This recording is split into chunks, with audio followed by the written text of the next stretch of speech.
One of my favorite subjects in secondary school, right, was literature.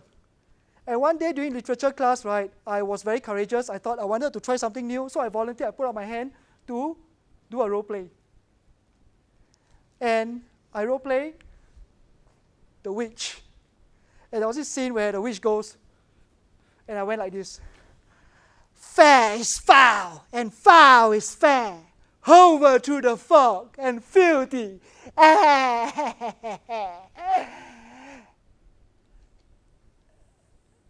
the audience went, oh my God, Coen's crazy. I'm glad you find it funny, but I didn't. So, and they said I was crazy. And can you tell I was in Sec 3, I was 15 years old, and that day I learned that it's not okay to volunteer in class. I was just being myself. I was told I was crazy. So I went home that day, I was crying. And I was saying, am I really crazy? Am I really weird? So you might be wondering, why am I talking to you now? Why am I so courageous to talk to you right now? In university, I had to do elective. And instead of taking an elective like gemstone appreciation, I wanted to learn something useful. So I learned language. Between Japanese and French, I realized that Japanese, I still need to memorize how to read, harder to pass. So I took French. And when I was learning French, I surprised myself, I delighted myself.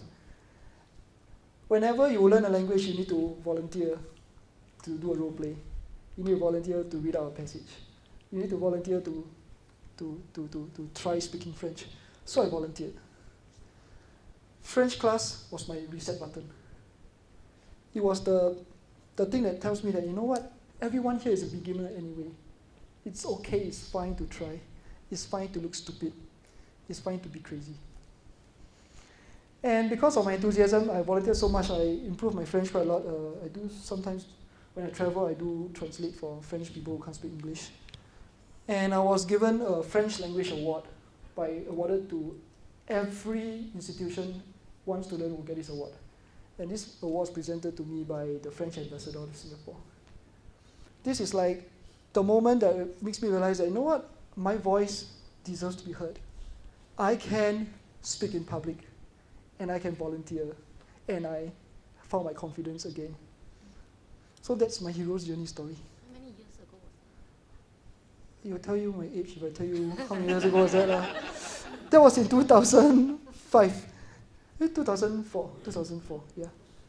So that was 14 years ago. Look so nerdy that I still look very nerdy. So here's my story. That's my hero's journey story. Why is a hero's journey story so important to tell?